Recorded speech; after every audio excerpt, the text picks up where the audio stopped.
For 17 years, my mom kept my real father a secret. Today, I saw him for the first time. I'm sorry if this sounds messy, but my head is spinning right now. My dad died when I was 8. At least, that's what I believed, because the man I thought was my father passed away then. After that, my mom dated a few men but never married again. Since I was 8, I basically grew up without a dad. Today, a man showed up at my work. I work at a movie theater behind the snack counter. He walked in and let people go ahead of him until I finished serving the last customer. At first, I didn't think much of him. He seemed nervous and tried to chat with me, asking what food I recommend and what movies I like. He looked kind, but also shy. I stayed polite like I always do at work. He paid and left. When his movie ended, I didn't see him again because the crowd was too big. Maybe he didn't even watch it. I don't know. A few days later, I came home from work and found the same man sitting in our living room with my mom. I froze. My mom panicked when I asked who he was. She just said he was nobody and that he was leaving, but he refused to leave until we talked. He said my mom had to tell me the truth. Then he told me he was my father. My stomach dropped. My mom tried to explain in a broken way that the man who raised me, the one I lost at 8, really loved me, and that nothing changed. But last year I had already asked her about my dad and our family medical history. She told me she didn't know anything. Now I screamed at her, asking why she didn't just admit back then that he wasn't my real dad. She cried and nodded. I realized I never noticed before, but now when I looked at him, the truth was clear. We looked alike. I was his daughter. He said he never knew I existed and that he would have been in my life if he had known. My mom didn't deny it. I asked if he was dangerous or abusive. He looked hurt, but my mom said that wasn't the case. She wanted to explain, but I felt too crushed. I grabbed my keys and told her I'd stay at my best friend Josh's place. Now I'm here. Josh listened to me and comforted me, but she's asleep now. I'm just sitting here awake, unable to turn my brain off. I feel betrayed by my mom. How could she not tell me the truth? When I was a child, maybe I couldn't understand, but now I'm old enough to know. She kept me from my father for half my life. I loved the man I thought was my dad. I still miss him, but I've wanted a father for so long. I've been through so much, and I know it would have been easier with a dad around. My mom did a great job raising me, but it's not the same as having a father. It seemed clear he would have been there if he had known about me.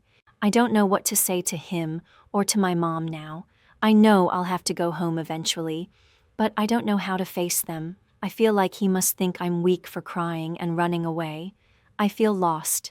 The next day, I wanted to answer the questions people asked after I posted my story. At first, I didn't reply to comments. The next morning, I woke up and saw so many of them. I read them all, good and bad, and I felt grateful for the advice. Like many suggested, the only real step was to talk to both of them. So I went back home and spoke to my mom. I was calmer, my thoughts were clearer, and I was ready to listen. She told me my father wasn't some dangerous ex. She hadn't cheated on my stepdad. There was no messy story. I was just the result of a one-night stand. She explained that she had gone to a bar alone one night, had some drinks, and met my father, who was celebrating his 25th birthday. A week before that, her fiancé had broken up with her. Not my stepdad, but another man. He left because doctors told her she had almost no chance of getting pregnant naturally. That night, she and my father used protection, but somehow she still got pregnant with me. Because of that, she called me her miracle baby. When she found out, she tried to find him at the hotel he took her to, but they said no one by that name stayed there. He had given her a fake name. Back then there was no social media, so she couldn't just look him up online. She decided to raise me alone. She admitted she panicked when he suddenly showed up. To her, he was just a guy from one night 17 years ago. She didn't know if he had changed, if he would demand custody, or if I might run off with him. She admitted she should have stayed calm from the start and let us talk. But I didn't blame her. About my stepdad, she told me she met him when I was almost 2. They married when I was 3, and he officially adopted me. She even showed me the adoption papers. Now I realize why we never had photos of him holding me as a baby, only when I was older. She said he loved me like his own daughter and always cared for me. I told her that meeting my real dad doesn't change the past. I will always see my stepdad as my true father. In a way, I love him even more because he chose me and raised me as his. Later, I met with my biological dad. He had left his number, and my mom passed it to me. We had lunch together. He confirmed my mom's story. I confronted him about the fake name, but he explained that he had used his middle name, not a random one. He even showed me a business card with that name. I searched him online, and it was true. All his social accounts and friends had called him by that name for years. He only used his legal first name for official things, like hotels. He told me that night he had been depressed because his best friend had died and didn't reach their shared 25th birthday. He came to my city to escape for a night. He apologized again and again. He said if he had known about me, he would have been there, especially because I inherited a health condition from him that I had to deal with on my own. He told me he was diagnosed with the same thing at 19, so he knew exactly what I went through. I could see he felt awful about it. Then I asked how he found out about me. It turned out my father already had a son who was only 5 months younger than me. His ex-wife, who is the boy's mother and a teacher, once saw my photo on my school website. She sent it to my dad because she thought we might be related since we looked so much alike. At first, my dad thought I might be his nephew. He has a brother he hasn't spoken to in over 20 years, so that seemed possible. But then he found my Instagram, which was public, and saw pictures of me with my mom. He recognized her right away and then knew for sure that I was his daughter. I know people might wonder if he had cheated on his wife with my mom. He didn't. He met his wife a few months after that one night with my mom. He even admitted that they married only because she got pregnant at the start of their relationship, and now they are divorced because they were never really a match. He was ready to prove it and even call her in front of me, but I told him it wasn't needed. The day he came to my job, he had already seen my mom. He said he needed to be completely sure, even though my face and my birth year had already told him the truth. Still, he wanted to look at me in person. He told me we should do a DNA test anyway, to make it official, and so he could add me to his health insurance. But between our resemblance, my birth date, and the rare health condition we both had, there was little doubt. Even the waitress at the cafe casually said we looked like father and daughter. Then he asked if we could start meeting so we could get to know each other. Of course, I said yes. I wanted to know him. I still felt some anger toward him, and I didn't fully understand why. But I knew I wanted him in my life. My mom said I couldn't visit him yet, not even for Christmas, because he lived an hour away and she wanted to be sure it was safe first. But she agreed he could come over for Christmas dinner, and then we'd see how things went. At the end of our first lunch together, I took out my debit card to pay. I had no idea what was normal in that situation. It was my first meal with my biological father. He just laughed and said that since I was his daughter, I would never need to pay when I was with him. I don't know why, but that touched me. Then he joked that he owed my mom 17 years of child support, which broke the tension. He walked me to my car, hugged me, and I suddenly started crying. It was embarrassing to cry in a parking lot, but when he held me, I felt an instant connection to him, even though he was still basically a stranger. He said something quietly, then just let me cry on his shoulder for a few minutes. It felt real. I knew it was too soon to judge, but I could already see he was a good man, no matter what had happened between him and my mom all those years ago. He could have ignored my Instagram. He could have walked away when my mom admitted the truth. He could have left after seeing me at the theater. He could have given up when I ran away instead of talking. He had many chances to back off, but he didn't. That showed me he truly wanted to build a relationship. Then a new problem came up. I had no idea what to get him for Christmas. He was a lawyer, and from what I saw online, he had money and probably everything he wanted already. I wanted to give him something useful and meaningful, but I was stuck. Later, Christmas came. I can say it was the best one in years. I was thankful for the advice people gave me about making a photo album as a gift. It turned out perfect. On Christmas morning, my father FaceTimed me while he was at his parents' house. He had told them about me the night before, and they didn't want to wait to meet me. They seemed like such kind people. They kept telling me how much I looked like him when he was young.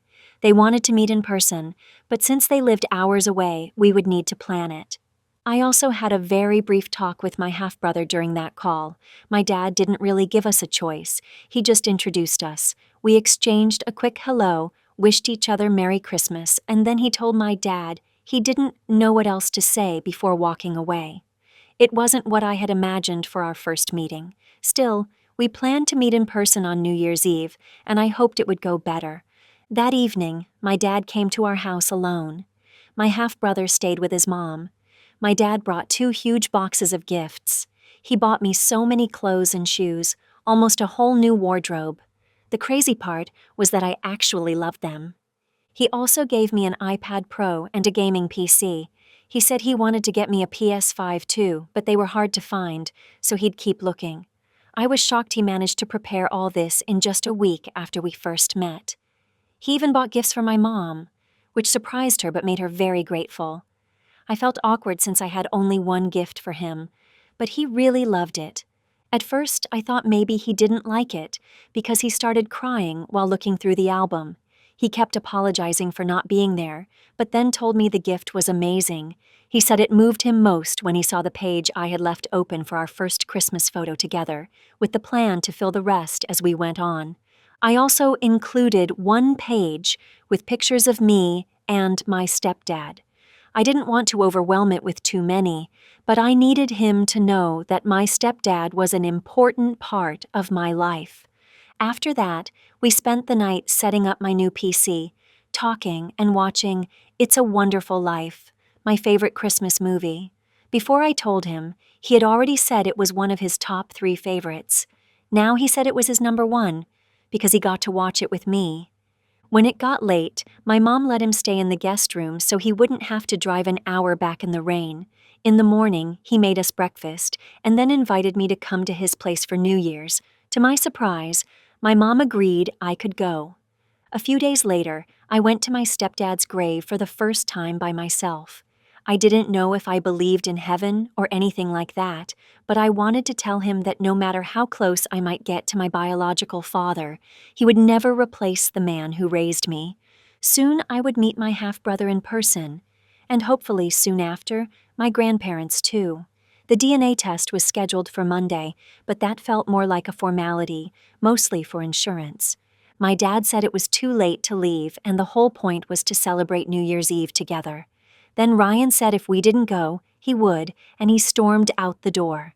It was about 10 minutes before midnight. Dad went after him, and they started arguing loudly on the porch. I felt so embarrassed I can't even describe it. My mom frantically searched for the TV remote and turned the volume up to cover their voices. I couldn't hear everything, but I caught pieces. Dad sounded upset, saying he had asked Ryan twice if it was okay for us to come, and both times Ryan said yes. Ryan yelled that he had changed his mind.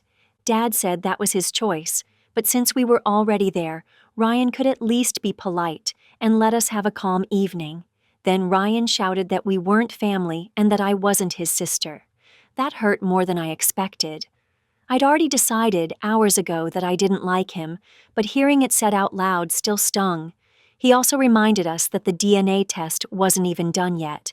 And yes, it was fair, though the test was already scheduled for Monday. It felt like Ryan was the only one who truly believed, or maybe hoped, that it would come back negative. Mom turned the TV up full blast. The 3 of us inside awkwardly counted down the last 5 seconds of the year and quietly wished each other Happy New Year. I tried to hold it together, but at that moment it hit me hard. Everything I had imagined about this night was gone. We came to ring in the new year with my dad and my half-brother, but neither of them was really there with me. I wished I had just stayed home. 5 minutes after midnight, Ryan came back in. He didn't say a word, just went straight upstairs. Dad came over and apologized over and over. He said Ryan just needed more time. Then he hugged me for a long time and kept saying, "Sorry." I wanted to tell him I hated Ryan, that he was rude and immature, that we were completely different people, because I would never disrespect guests in my mom's house the way he did in his dad's, but I felt bad for my dad, stuck in such a miserable situation. As he held me, it felt like he was trying to calm himself down as much as me. So I just told him I understood. Dad thanked me for being patient, but honestly, I was angry. I wanted to go home. Luckily, everyone was tired, so we went to our rooms and slept. The next morning, Dad made breakfast for us. Ryan stayed in his room. Dad went upstairs to get him, but came back saying Ryan was still asleep. I doubted it. He probably just didn't want to sit with us at the table. Either way, breakfast was nice. No one brought up the night before. We just talked normally. Josh and my dad got along really well, which made me happy, because Josh is like a brother to me. We've been through so much together. After breakfast, we left. Ryan never came downstairs, and honestly, I was fine with that. Dad apologized again. He always apologizes. He said he'd see me Monday after school when we did the DNA test. On the ride home, there was silence until my mom suddenly said she wasn't sure the DNA test would be right, because Ryan was such a jerk. Josh and I burst out laughing. It was even funnier because the whole ride there, she'd reminded me to stay polite and not expect Ryan to be nice right away. Josh even joked he was shocked I didn't punch Ryan. It felt good to laugh and know they were on my side, that they didn't think I was overreacting. Ryan had been a jerk the whole evening. I hadn't realized it until then, but the entire time I was at that house, I felt like I was holding my breath. Driving home, I could finally exhale. I thought it was over, but later that day I got a text from Ryan. He said Dad gave him my number and that he was sorry for acting weird all night, that he was bad at meeting strangers. I texted back, saying it was fine, that I understood it was a strange situation, and asked if maybe we could hang out sometime. I mentioned the bowling alley and mini-golf in their town, or that he could come to the theater where I work and I'd get us into a movie for free. I told him to let me know. He never replied. Maybe I took too long to respond. Josh and I had been playing basketball and I didn't have my phone. Or maybe he thought I wrote too much. Either way, it seemed like he wasn't interested in getting to know me.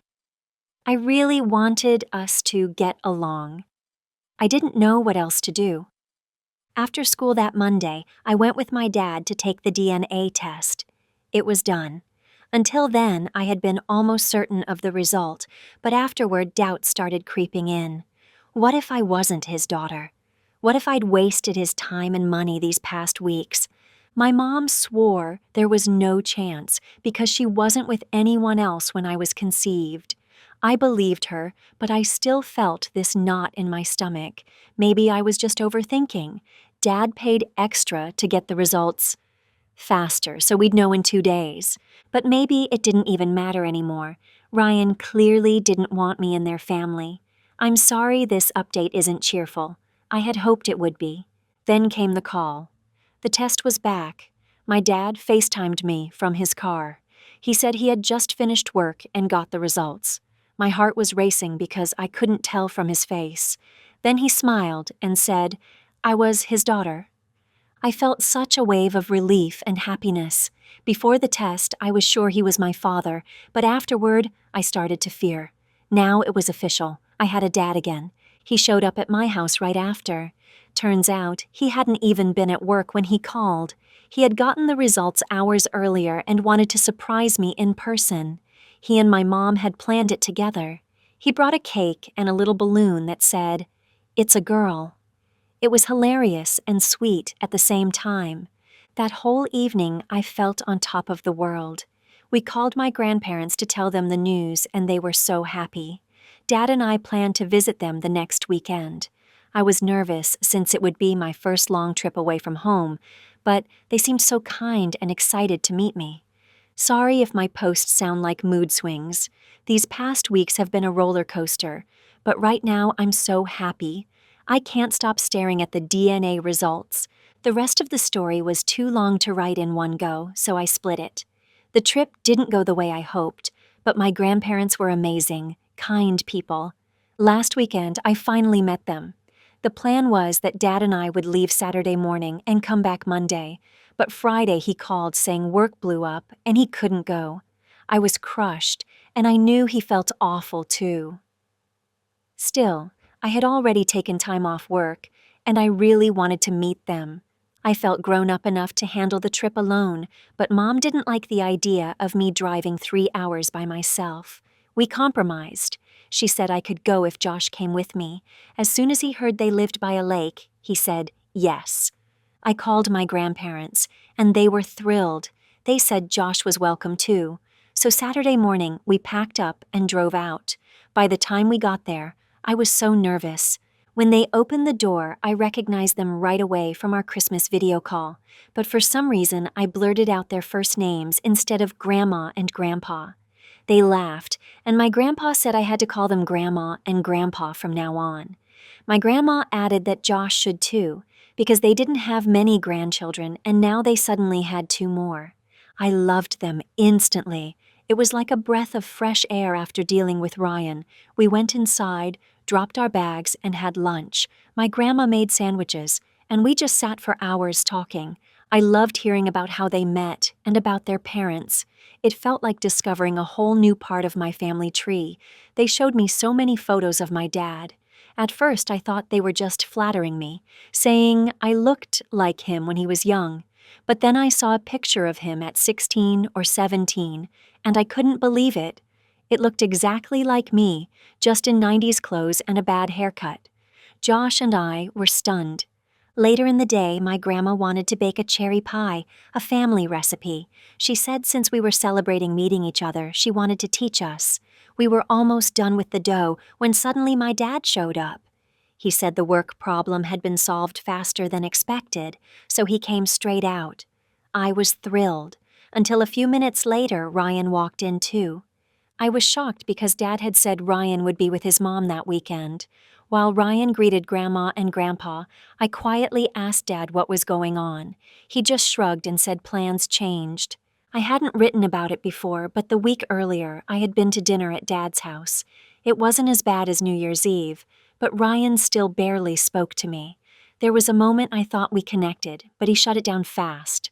So when I saw him walk into my grandparents' house, I tensed up. It was obvious he didn't like me, and he wasn't hiding it. Still, the first hour or so went okay. Ryan even said hi, though he called me pretty girl, which annoyed me because it sounded like he was mocking me. I didn't know why he chose that as a nickname. Yes, I dress nicely and take care of myself, but I don't spend hours in front of the mirror. I just ignored it and said hello back. Josh greeted him too, and everything stayed civil. Ryan talked with Grandma, Grandpa, and Dad, but avoided me and Josh. Honestly, I was fine with that. Later, when the pie timer went off, I went with Grandma to help take it out of the oven. Ryan followed us and muttered, asking if I was just trying to act like the perfect daughter. That made no sense. The oven was low, Grandma is older, and I didn't want her to bend down. It was just basic respect. I would have done the same for my mom's mom. I told Ryan not to start, that I was here to have a good weekend. He tried to keep pushing, but Grandma cut him off. She told him firmly there would be no fighting in her house. He mumbled an apology and walked out. I wanted to hug her. Finally, an adult didn't excuse his behavior but actually called him out. Then she gently reminded me to stay patient, because it was probably hard for him to adjust to not being the only child and only grandchild anymore. I told myself I didn't mind giving Ryan time and space, but I hated that he was rude for no reason. We were having such a nice time, so why did he need to create drama just because I helped take a pie out of the oven? After that, the evening went okay. Ryan stayed quiet most of the time. At one point, Dad pulled him aside to talk. I don't know what they said, but after that, Ryan was more talkative with Grandma and Grandpa. He started sharing childhood stories with them. It felt like he was doing it on purpose, but maybe I was just being negative. Either way, I ignored it, and we ended up having a nice evening. And the pie was amazing. The problem came when it was time to decide sleeping arrangements. The house had 2 free bedrooms, so the plan was for me to take one and Dad the other. But now with Josh and Ryan there too, it became complicated. Grandma suggested Dad take one room and the 3 of us share the other. There was no way I was going to sleep in the same room as Ryan. I knew neither of us would like that. Josh and I offered to sleep on the couches in the living room and let Dad and Ryan take the rooms, but the adults refused. Finally, Ryan suggested he'd share with Dad, while Josh and I took the other. Honestly, it was reasonable, and I even thought maybe he was trying to compromise a little. Later in our room, Josh and I agreed it could be a sign Ryan was starting to change. We were wrong. Before continuing, I want to clear a few things from the last post. Some people asked about Ryan calling me pretty girl. I think he says it to insult me, like making me seem weak or less serious. When I said I take care of myself, I meant simple things like skincare and keeping my hair neat so I don't look messy.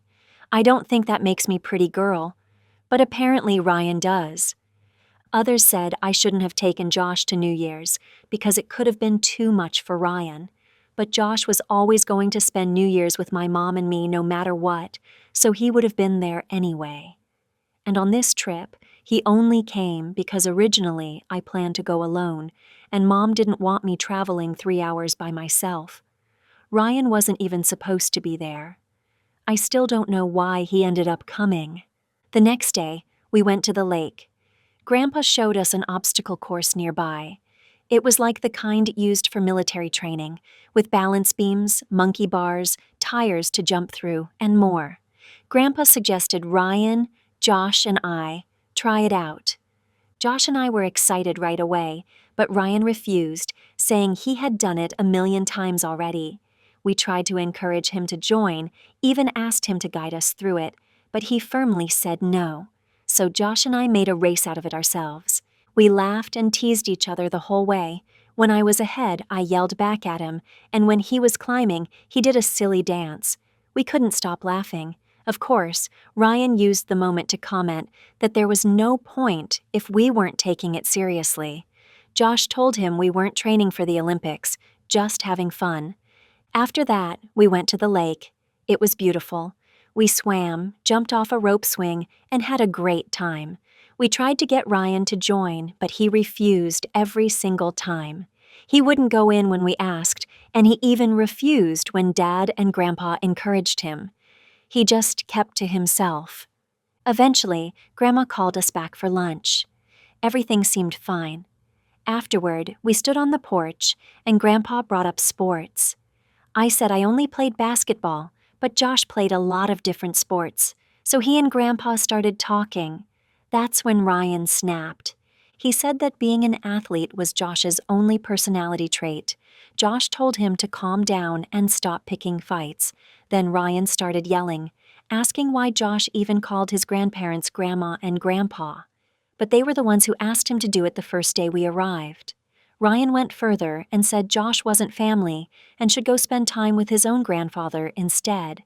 At that moment, my stomach dropped. Josh's grandfather on his dad's side had died last year, and it had crushed him. He had been closer to his grandfather than to his own dad. To be fair, Ryan couldn't have known that. But it didn't matter. Josh exploded. He lunged at Ryan, and I had to hold him back, begging him to stop. I told him Ryan didn't know what he had just said. Everyone else stood frozen, probably scared, because Josh looked ready to tear Ryan apart. Josh never fights with anyone. He's the kindest guy I know, but that hit a nerve. We walked toward the lake while I tried to calm him down. Along the way, he punched a tree as hard as he could. I was almost thankful it was the tree and not Ryan. He only walked away because of me, but he was still boiling inside. We sat on a bench by the lake, and Josh broke down crying. It was awful seeing him like that. He didn't deserve it. He said Ryan just says whatever comes to his mind without caring who it hurts, and no one ever stops him. I couldn't disagree. His behavior drove me crazy, too. Eventually, Dad and Grandpa came over. We explained why Josh lost it. Josh apologized, but thankfully they understood. They tried to convince us to stay, but I was firm. I wasn't going to make Josh stay another day with Ryan, and I wasn't letting him drive home in that state alone. We packed up quickly. Grandma was upset we were leaving, and I felt bad. I begged her not to think badly of us. I told her we weren't the kind of people who start fights, that it was just an awful situation. On the way out, Ryan stopped me. He said he was sorry, that he didn't know about Josh's grandfather, and never would have said that if he had known. He looked genuinely guilty, so I believed him. He said Grandma told him to apologize directly to Josh, but I told him I'd pass it along because Josh wouldn't want to face him. Part of me wanted to tell Ryan everything I thought of him, but he already looked miserable, and I didn't want to kick him while he was down.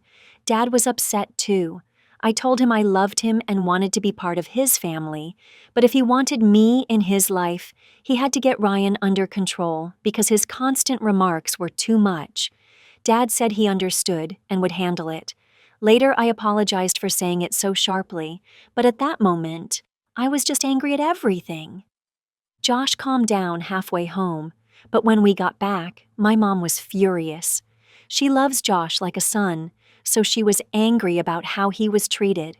Looking back, maybe we should have just gone to Josh's place or come up with an excuse to leave early.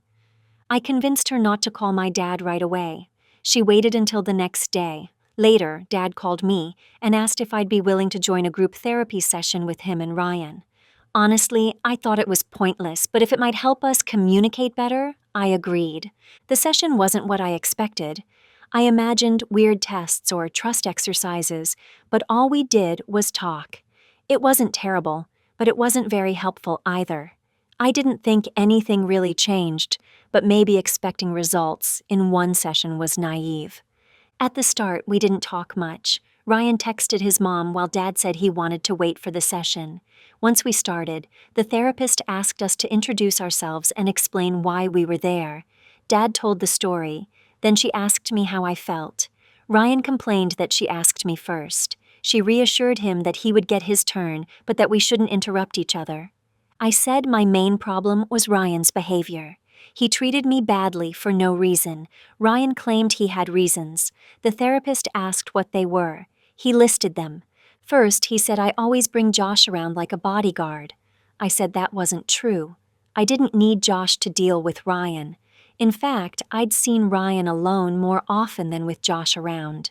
Josh had only been there twice, once on New Year's, and Dad himself confirmed he had asked Ryan twice if it was okay for Mom and Josh to join us. Ryan said it was fine both times. Now he complained he changed his mind. The therapist asked what exactly changed when we showed up. Ryan just said, "It changed," and didn't explain. The second time was the trip to Grandma and Grandpa's. I reminded him Josh only came because Mom didn't want me driving that far alone, and Ryan wasn't even supposed to be there. Ryan said they were his grandparents and he didn't need an invite to visit them. That was true, but I couldn't have known he'd show up. Saying I dragged Josh along as backup was ridiculous. The second reason Ryan gave was that I was turning everyone against him, and he was tired of being blamed and punished just because he didn't like me. I told him I wasn't trying to turn anyone against him. I was just trying to get to know my family. If he kept getting called out for his behavior, that was because of what he chose to do, not because I set him up. I said I had shown him patience and understanding even when he acted like a jerk at every turn. I wasn't punishing him, so why was he so mad at me? The therapist asked Dad if he actually punished Ryan for his behavior. Dad said no, he would never punish Ryan for his feelings. Then the therapist asked Ryan what he meant by punishment. Ryan said Dad and his grandparents always lectured him about the way he acted toward me and Josh. I almost laughed. If being told you're rude is punishment, then I guess Ryan was punished. The third reason was that he thought I was pretending to be the perfect daughter so I could get Dad's money, which Ryan saw as his inheritance. I actually laughed out loud. Some people in the comments had guessed that might be his problem, but I didn't believe a 16-year-old could care that much about inheritance. I was wrong. I told him if that was really his issue, then let's go to Dad's office right now, and I'd sign anything to give up my claim. I said I didn't want any of Dad's money, and he could take every cent. I didn't grow up rich, but I didn't need that to be happy. I was planning to make my own success in life. If Ryan needed that kind of guarantee to treat me better, then fine, he could have it. Dad jumped in and said it didn't work like that since I wasn't 18 yet, Mom would have to be part of any legal decision, and even then I'd have to confirm it when I turned 18. Then he said he didn't want me giving up anything anyway. So it led nowhere. The fourth reason was, Ryan thought I tried to buy Dad's love with my Christmas gift, the photo album. Before I could answer, Dad got angry. He told Ryan he had no right to decide how someone feels about a gift. He said the album meant a lot to him, and one day, when Ryan has kids of his own, he'll understand how important memories are. He said he knew how painful it was to realize you weren't there for your child as they grew up. The therapist asked me if I could explain to Ryan why it was important for me to be part of their family. It felt personal, especially since Ryan and I weren't close at all, but I chose to be honest. I told him what it was like losing my dad at 8 years old.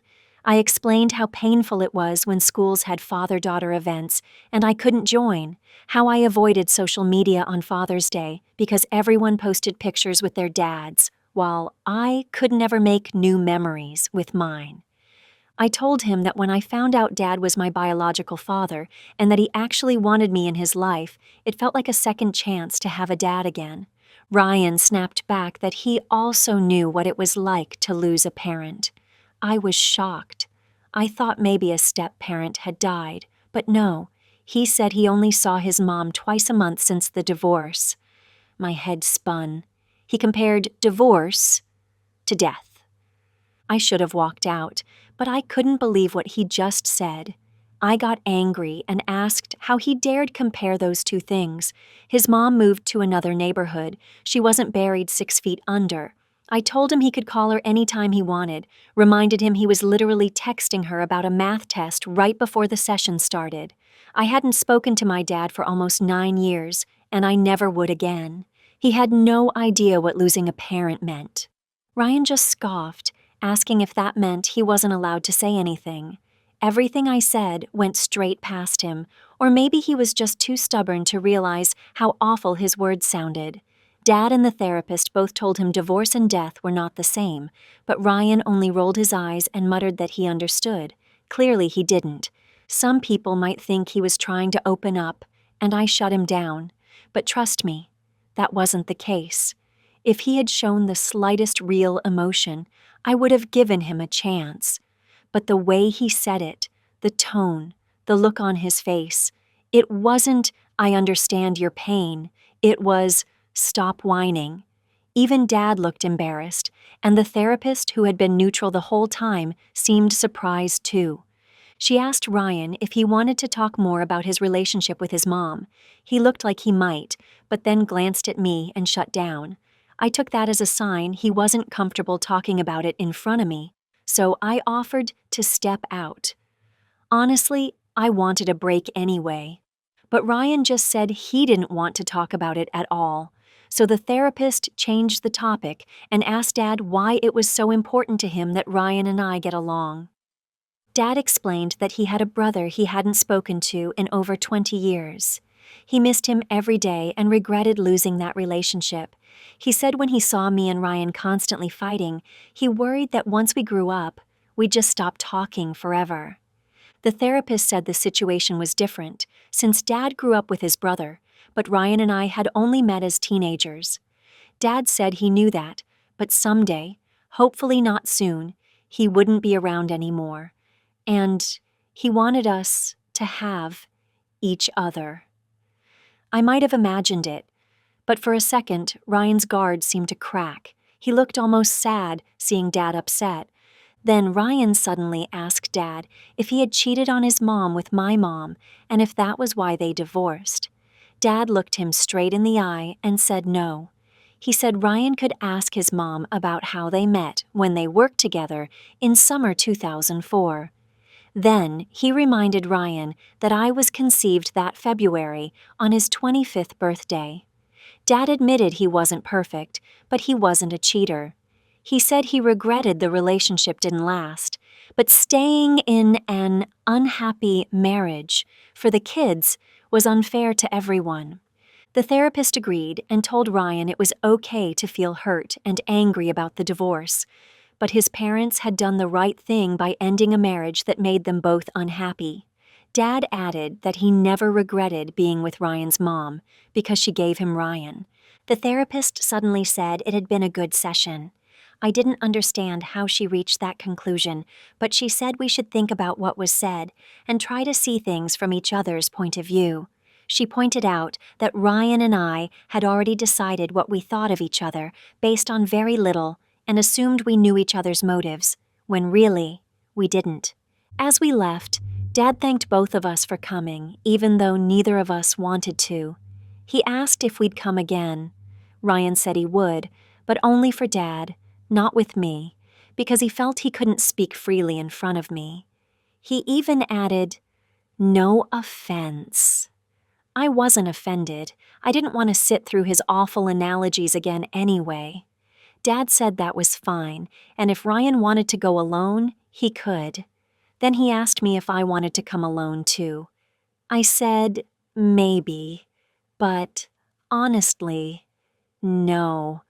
I didn't want to spend 2 hours traveling just to tell a therapist the same things I had already told my friends online 10 times. Afterward, I thought about what the therapist said and what people online had told me, that I should try to be more empathetic toward Ryan. I still thought his divorce and death comment was way out of line. But I told him later that I didn't know what he was going through with his mom, and if I had made him feel ignored, I was sorry. I was just too angry at the time. Ryan thanked me, and Dad asked if I wanted to go out to dinner. I lied and said I promised Mom I'd be home. The truth was, I'd had enough for one day and wanted to end on a neutral note. So I think I'll stop posting for a while unless something big happens. I feel like my updates are just negative circles with no real progress. I don't want to keep repeating myself. Thank you to everyone who's read and followed this story. I hope one day I'll return with a positive update. If Ryan had gotten mad, I could have just left quickly and remembered never to show up there without Dad again. We walked in and found him in his gaming room. Ryan asked what I was doing there. I told him we only came to see if he needed anything from the store or wanted food delivered since he couldn't drive while on pain meds. He said he didn't need anything. We were about to leave when my friend Austin noticed the game Ryan was playing and started talking to him about it. To my surprise, Ryan joined in. Some of my other friends started looking at his consoles and game collection, and I quietly asked Ryan if it was okay for us to hang around. Honestly, my friends were already getting a little too comfortable, and I felt awkward. I told Ryan we'd go if he wanted to be left alone. He said he didn't care, then went back to his talk with Austin and even invited him to play. In the end, we all stayed and played together. Ryan had 2 TV consoles and some handhelds, so he set up a separate game for us while he kept playing with Austin. He didn't complain about us being there, didn't freak out about saves, and didn't look annoyed. It was actually a really good day. A couple of hours later, we got hungry and decided to order pizza. Normally, my friends and I would all chip in, but Ryan offered to pay for everyone. He even said something like, "You're guests, my dad would want me to cover it," in a friendly way. And he really did pay for the whole order. He didn't even eat any, maybe because of his recovery diet, or maybe he just wasn't hungry. Josh and I were shocked because this was so different from how he acted at New Year's. After that, Ryan added all my friends on Instagram, everyone except me and Josh. That stung, but it wasn't the end of the world. I don't know if it was the meds, recovery, or maybe a good therapy session, but he was like a different person, polite, calm, even friendly. Of course, it didn't last. A few days later, Dad had a big birthday barbecue and invited all his friends and their families. Mom and I went too. As soon as we arrived, Ryan asked me what I got Dad for his birthday. I said I bought him some shirts and ties for work. He asked what color. When I told him, he said it was Dad's least favorite color. I just said okay, and that I could exchange them if needed, but it still hurt. After our visit at his place, I thought maybe he had changed. Dad introduced Mom and me to a lot of his friends. Most of them had known him his whole adult life, so they were shocked to find out he had a teenage daughter. Those who already knew the story started explaining it to others, and I felt like I was back in a high school cafeteria where everyone whispers about you. There were a few other teens there, and of course, they were all Ryan's friends. I tried to talk to them, but they weren't openly rude, just clearly didn't want to include me. So, I left them alone. I really wanted that to be one of Ryan's good days, but it wasn't. Luckily, there was one girl around my age who wasn't in his circle, and I ended up spending time with her. She was really sweet, so that made the night better. Later, Ryan came up to me and said I must be loving all the attention since everyone was focused on me instead of him, even though it was Dad's birthday. I told him no, it was actually uncomfortable having people stare and whisper. On Valentine's Day, my friends and I did a school show where we performed songs to a backing track. It wasn't a competition, just something fun for parents. At first I didn't want to do it, because unlike what Ryan thinks, I'm not someone who loves being in the spotlight. But teachers were giving extra credit, and the prep was easy, so I agreed. Plus, my friends pushed me into it. I didn't invite Dad because I knew if he came, he'd bring Ryan. I didn't want to deal with that. But Mom invited him anyway without telling me. She said she did it because Dad hadn't had many chances to come to my school events. Dad was hurt that I hadn't told him, since he already missed so many of my milestones. That made me feel guilty. He showed up, of course, with Ryan, and to my surprise, Ryan behaved. He even complimented our performance. Not to me directly, but I overheard him telling one of my friends we did great, and that it looked fun. Another one of his good days. But then, a few days ago, everything went bad again. Josh, Austin, and I were playing basketball at the park. Austin dropped his phone and cracked the screen, so he left to tell his parents. About an hour and a half later, Ryan showed up. He said he came looking for Austin to give him a game he wanted to borrow. Austin hadn't told us Ryan was coming, but later we found out it was just a misunderstanding. We explained that Austin had gone to fix his phone, but we didn't know where since our town had several repair shops. We offered to give the game to Austin later, but Ryan just turned around and left. A few minutes later, we saw him yelling at some guys nearby. Josh and I walked over and saw Ryan had picked a fight over nothing. One of the guys told us we'd better get our buddy before they flattened him. That only made Ryan angrier. He shoved one of them, and honestly, I was tempted to let him get beat up. They didn't even want to fight, Ryan was forcing it. But I knew I couldn't just stand there while Dad's son got jumped, no matter how much of a jerk he was.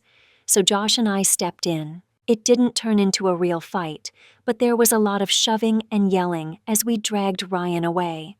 The guys eventually walked off, and then Ryan turned on me, yelling that he didn't need my help and I should stay out of his business. I was furious. We had just saved him from the hospital, and he acted like an idiot. I told him he was in my town, looking for my friend, so it was my business. I said I wasn't about to watch 3 guys beat him up, no matter how tough he thought he was. He told me to screw off and left. The next day, Austin and Trevor went to the city. Austin texted me asking if I minded Ryan joining them. Apparently, Trevor had posted a story from an arcade, and Ryan saw it and asked to come. I told Austin they didn't need my permission to hang out with Ryan, but I appreciated them asking. It showed they respected me and knew about the conflict.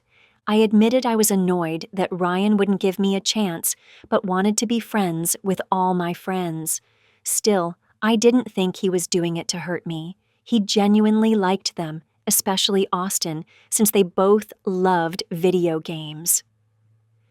Austin said Ryan had even asked to join a game we all played online, but when Austin agreed, Ryan suddenly backed out and said he wasn't interested anymore. Austin told me it was obvious Ryan just didn't want to play with me or Josh.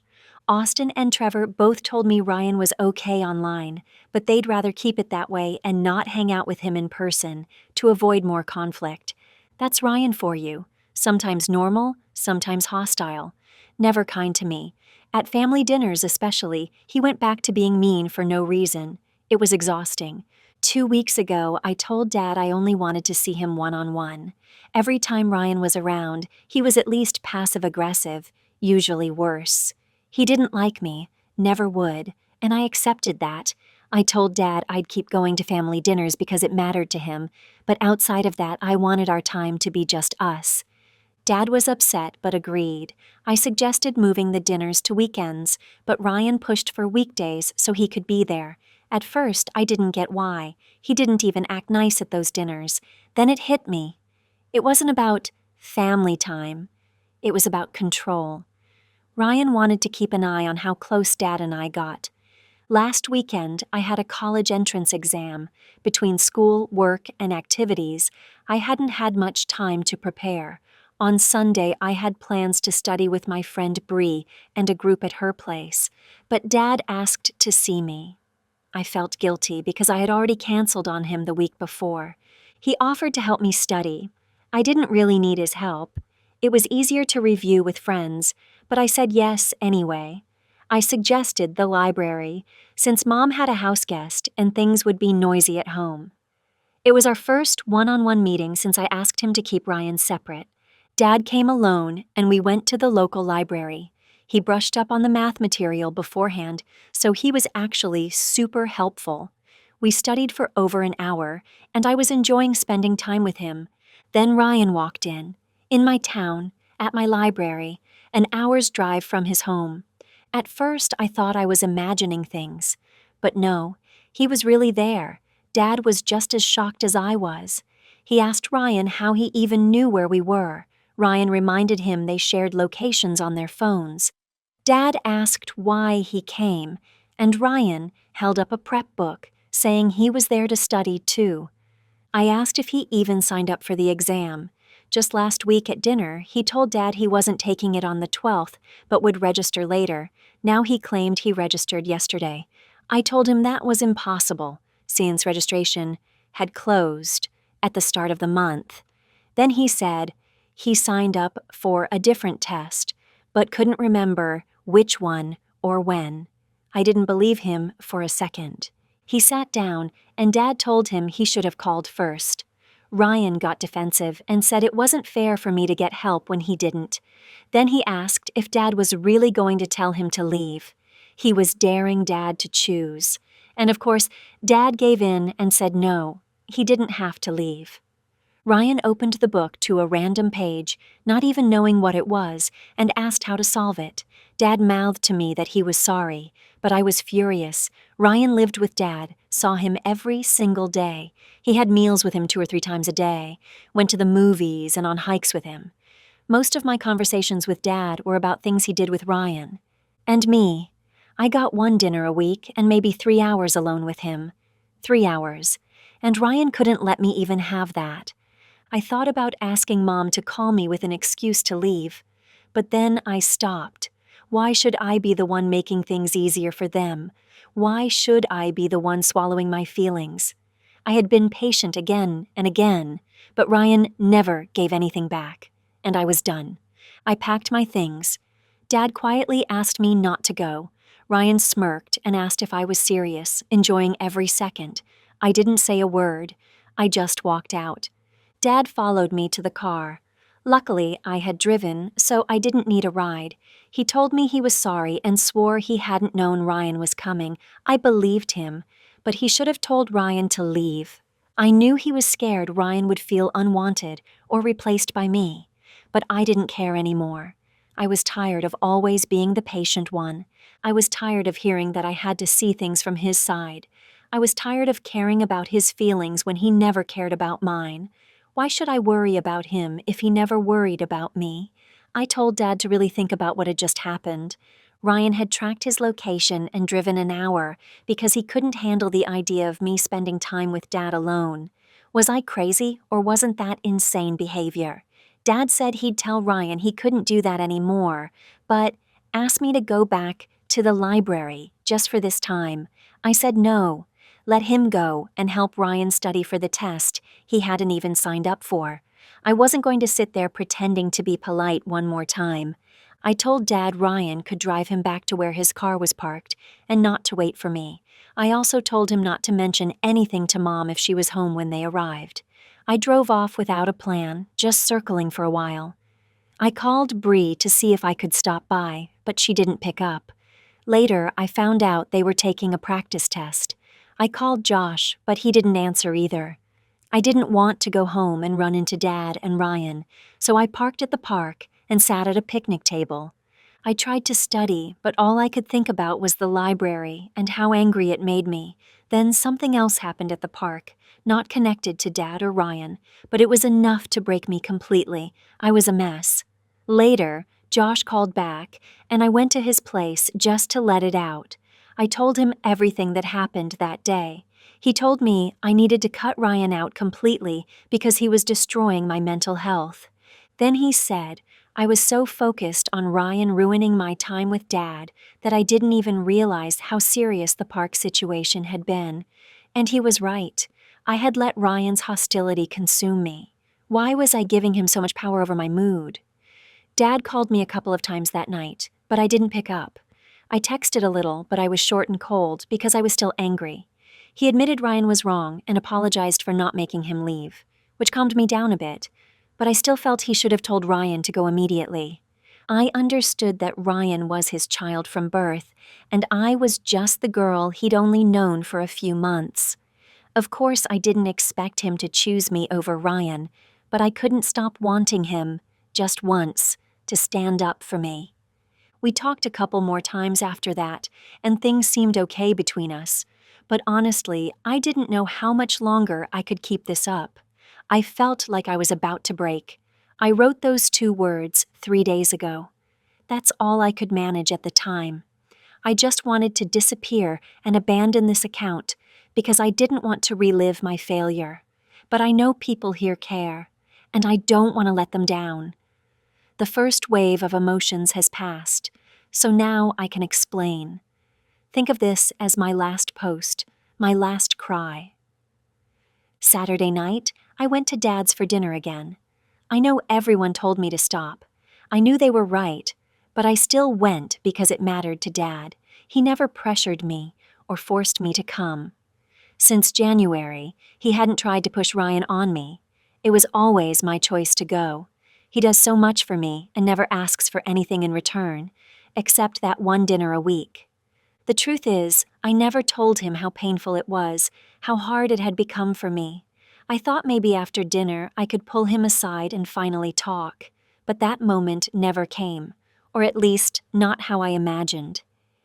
During dinner, Ryan started up his usual routine. Dad wanted to celebrate me finishing my exam, but Ryan jumped in asking why celebrate when we didn't even know if I'd done well. I was so sick of his little jabs. We argued while Dad tried to calm us down.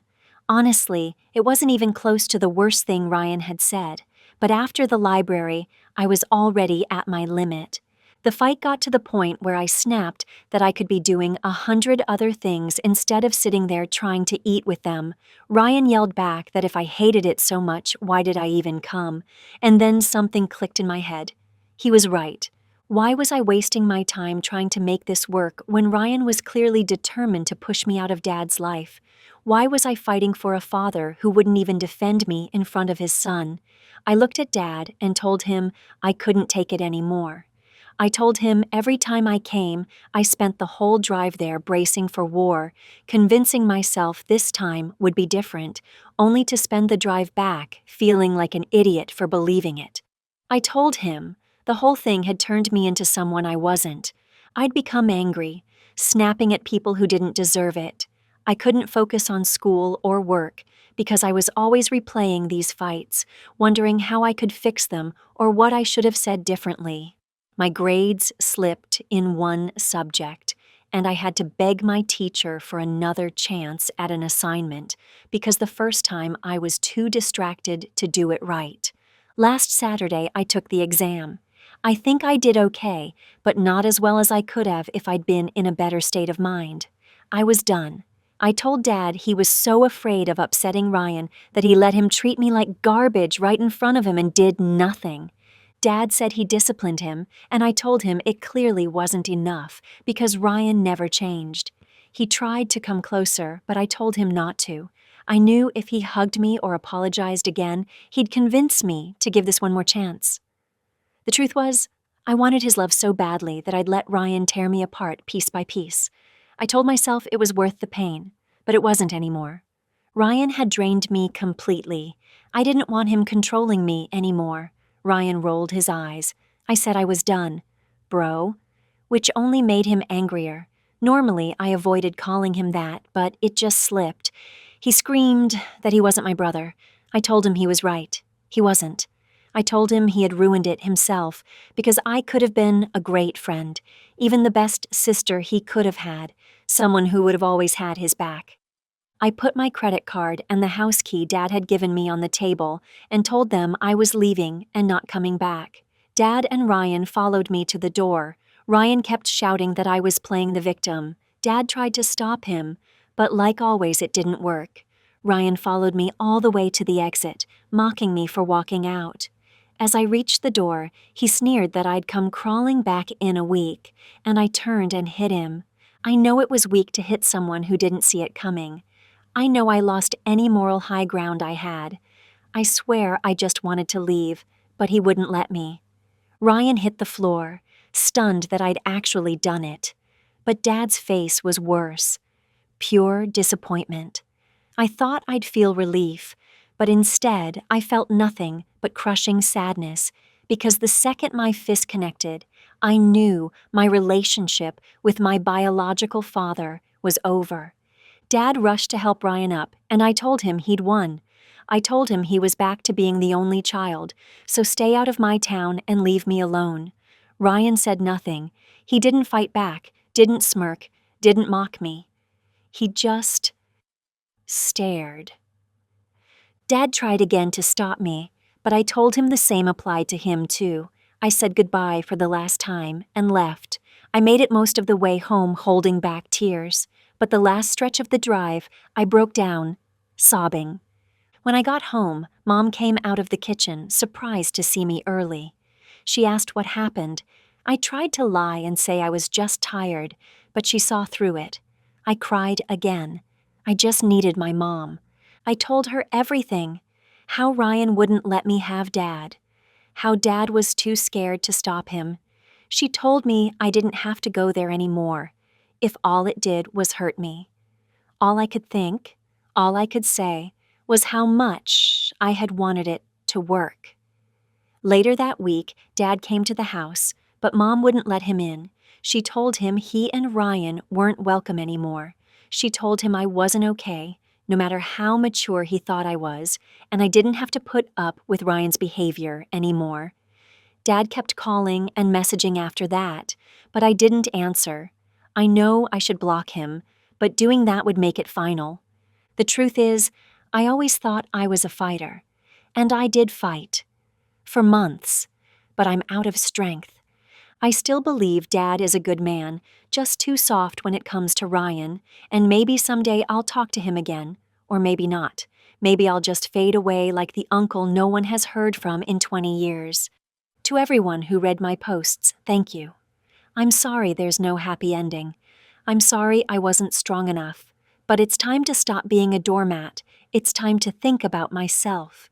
Yes, I said bad things about Ryan online and to my friends and family, but only because he did bad things to me first. At the start, I was happy to have a brother. After our first awful meeting, I told myself it wasn't the end of the world, since all my friends said siblings don't always get along right away. I thought I just needed to give him time to get used to me. I really tried to make peace with him, but now I understand he was never going to stop until I left. I had already lived half my life without a father. This isn't the ending I wanted, but I know I can go through it again. I choose to leave now because I want to remember him as a man who didn't give up, who wanted me in his life, as a man who loved me even before he knew me. If I stay, it will only get worse. I will get worse, and I don't want him to remember me that way. All of this hurt me. It opened old wounds I thought were healed. But I have my mom and my friends to help me get through it. I don't regret that it happened. I'm still glad I met my father. He gave me Christmas memories I'll keep forever. But in the long run, it just couldn't work, and I accept that. I'm not okay right now, but with time, I'll get better. Thank you to everyone who read, listened, and cared about some random girl on the internet. I wish you all the best. Please take care of yourselves. I know my last post hit people hard, and that was my fault. Over time, this profile became a place where I could let out everything, but it turned into only the bad parts. I never told you how my dad texted me every morning just to say hi and wish me a good day at school. It always lifted me up, even if the day before had been awful. I never told you how he asked me about my dream trips, pretending it was casual, but clearly planning to make them real. I never wrote about how excited he was to one day take me to a baseball game when the season started. There were so many good moments I didn't share, and that's why I still believe he is a good man with a kind heart. He made mistakes trying to bring me into his life, and I won't excuse them. But he was never a coward or a bad father. A coward is someone who can't admit being wrong and apologize. A bad father is someone who finds out he has a child and pretends nothing happened. My dad wasn't that. I've seen real bad parenting in some of my friends' families, and I've read dozens of terrible stories online. My dad wasn't a bad parent. He was just a man who couldn't adjust fast enough or take control the way maybe he should have. None of us were without fault. Dad, Ryan, Josh, Mom, me, we all made mistakes. We're not perfect. We're just human. Mistakes don't define us. Everyone deserves a chance to grow and get better for themselves and for the people they love. I didn't think I'd ever write here again. Honestly, my plan was to leave my last post up for 24 hours and then delete everything. That's how bad it was for me. I didn't reply to anyone in comments or messages, but I read every single one. The support I got meant so much. Some nights when I felt myself slipping back into the same dark place, I'd read your words telling me to hang on, to keep going. It might sound silly, but it helped me stay on my feet during the hardest times. Writing down my feelings helped too. It let me track my emotions and see how I was changing. Mom told me she kept a journal at my age and suggested I try the same. I admitted I already had, though I didn't tell her I was posting online, and it really worked like therapy.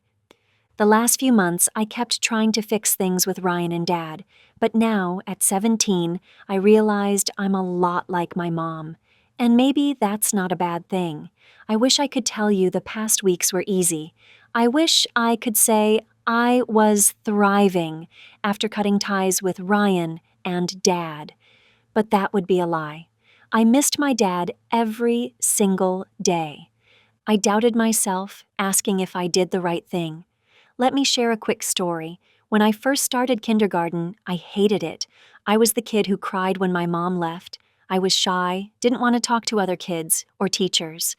I was scared and unhappy, the total opposite of the social person I grew into.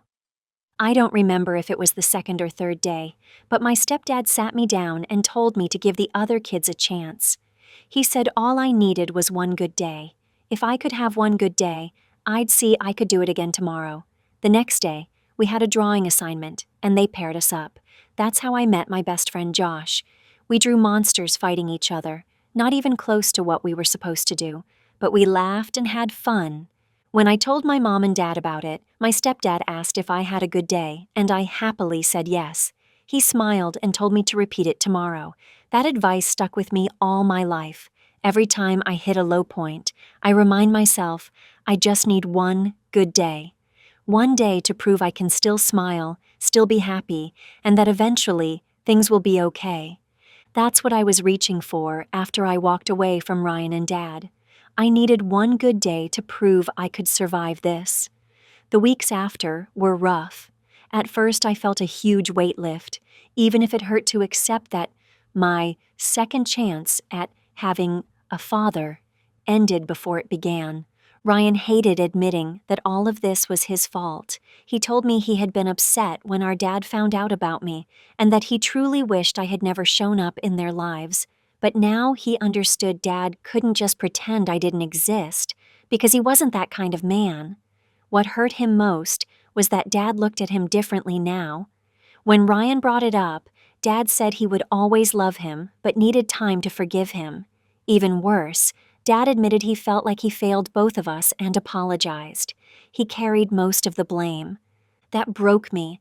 I didn't want him to feel that way. We all played a role in how things fell apart. Ryan with his hostility, me with my stubbornness and refusal to compromise. I pushed Dad away because I was selfish and chose to cut him out instead of even trying to talk and find a solution. He always treated me with kindness and love, and I just stopped talking to him out of fear he would choose Ryan and forget me. I never told him how deep it cut me. He thought it was just small brother-sister arguments, but I knew why I was pushing him away. I was too ashamed to admit it, even back then. I was scared he would decide I wasn't worth it.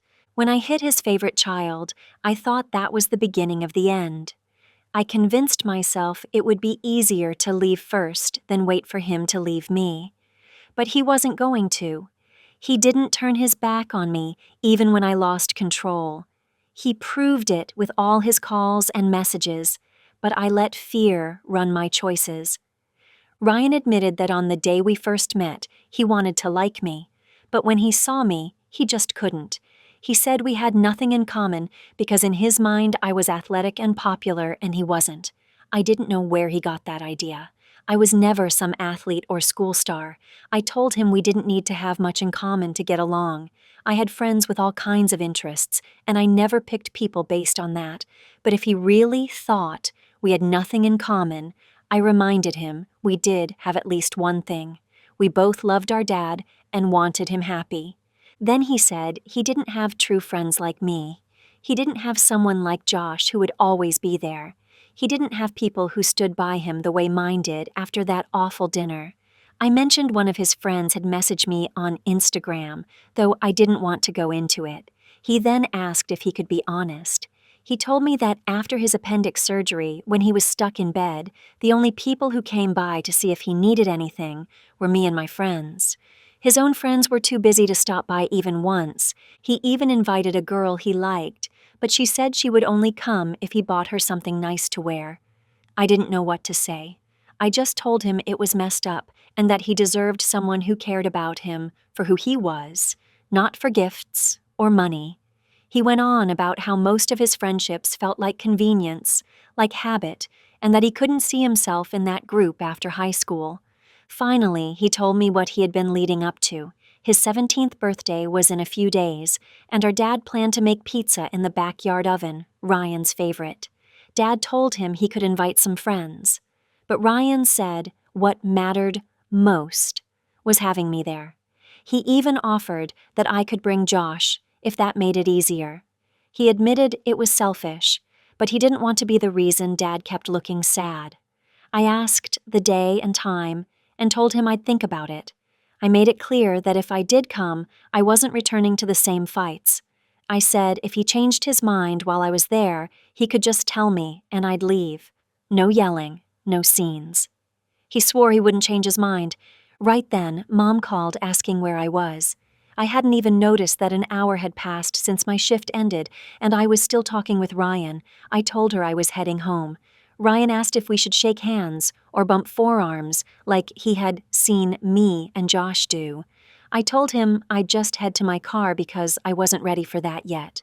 He said he hoped to see me in a couple of days. As I walked away, he apologized again, and it still felt strange to hear him use my name instead of the nicknames he always threw at me. Then he admitted this was his problem to work through, and he was still fighting it. Those words hit me. I think that's what finally convinced me to go. I don't know if he still sees the same therapist we used to, but whoever is helping him now clearly reached him. I've seen Ryan manipulate Dad. I know his face when he's just fishing for sympathy. I know his voice when he plays the victim. But that wasn't happening this time. He wasn't acting. He was being real, even if it was hard for him to talk. His voice shook a few times as he searched for the right words. The person in front of me wasn't the spoiled, angry son of a wealthy man I'd known for months. He was just a 16-year-old boy who messed up and was finally trying to swallow his pride and fix it.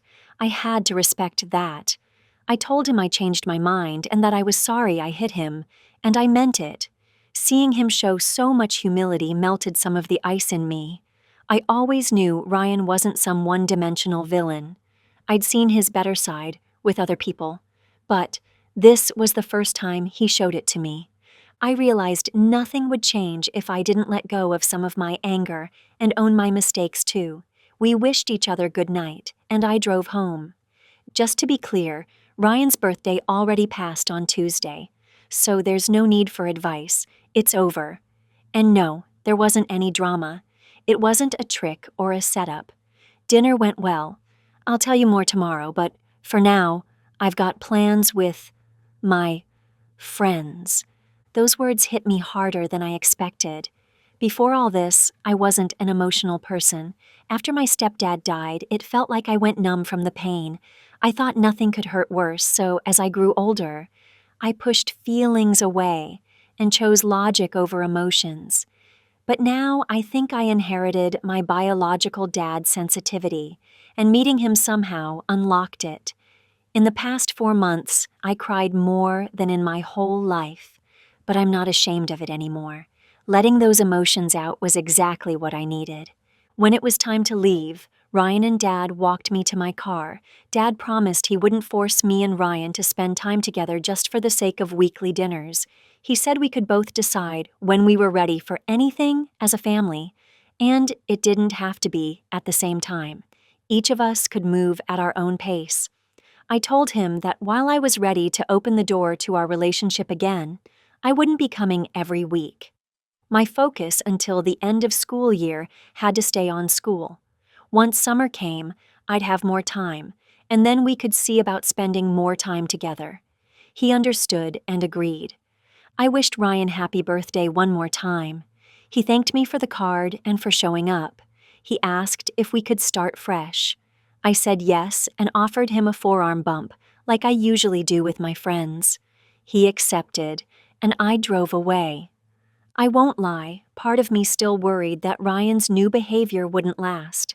As much as I want a clean slate, it's hard to look at him and not remember all the things he said and did. That's what keeps me from feeling the same pure excitement I had months ago. Inside, I'm not the same girl I was 4 months back. I lost that part of me that was simply thrilled to suddenly have a dad and a brother, but I cautiously hope things might really work out. The fear and lack of enthusiasm are things I'll have to handle myself, but I still want this to work, and I want the atmosphere between the three of us to stay lighter. So yes, I'm willing to give them not a second chance, but probably the 30-second chance. Ryan has been texting me the past few days, which feels like a good sign. He even sent me a meme about being kids of a lawyer, so maybe he finally started seeing me as his sister. It's hard to explain, but I do notice a change in him. Honestly, it's not even a change, it's just that he finally let go of his anger. Months ago, I said I wanted to see the Ryan everyone else knew. It feels like I finally am. Forgiveness is supposed to be hard, but with Ryan and Dad making it easier, I can actually believe it's possible. I had already accepted the idea of living without a dad or a brother, but now we may have a chance at a good ending, because Ryan was the one who made the first step toward peace. Maybe every year of life doesn't just make us older, but also a little wiser, maybe even kinder. It was his birthday. He could have asked Dad for anything, and I'm sure he would have gotten it. Instead, he gave me and Dad a gift, another chance at being a family. I think that's where the story pauses for now. Yes, I've said that 3 times already, so maybe I sound fake, but right now I really do need to step back and just live my life a little. Like I said, I need to stay focused on finishing the school year strong. I don't plan on going to their city much for a while. Dad asked for some one-on-one time, and I agreed. Yes, I'm nervous about it, but I'm sure it'll be fine. For now, I'm keeping our connection mostly through messages, and that seems to work. One last thing. Since things are finally improving, I worry again that Ryan might someday find my posts. I don't think it's likely, but I don't want everything to fall apart. So I decided that if things keep going well for the next couple of months, in the first week of July, I'll tell him myself. Better he hears it from me than stumbles on it by accident. Mom told me that Dad earned the right to have a say in decisions now and that his opinion matters. I agreed with her. I couldn't just take his money and love, but not allow him to actually be a father. I won't lie, it annoyed me when something that was already settled suddenly became, if both parents don't agree, then I won't go. But I understood that it was important for him to have a voice. I could see how much it meant to him, not because he wanted control, but because he had told me many times how much it hurt that he wasn't part of my childhood. Having a say in what I can or can't do seemed to help him feel like a real parent. Maybe I overthink things, but that's how it felt to me. In the end, he let me go, but with conditions. I had to answer FaceTime calls, and if I missed one and didn't call back within 10 minutes, I'd be in trouble. Basically, Dad was afraid I'd be pressured into drinking or smoking. I didn't drink, I didn't smoke, and none of my friends had bad habits. Mom called me once. Dad called me 6 times. It was too much, but I understood his worry. There was another moment when Mom felt a little sad about me growing closer to Dad. I had asked him for advice about a boy I liked. I hadn't told Mom about it, but Dad did. She was upset because she had to hear it from him instead of me. I explained that some things were just easier to discuss with Dad. Josh was busy all summer. He worked with his dad and played in a football league. Usually someone from our group came to his games, but sometimes nobody could make it. Once my mom and dad went together with Josh's mom, and another time, Dad and Ryan went to support him. I thought that was really cool. Ryan and Josh talked the first day Ryan started hanging out with us again.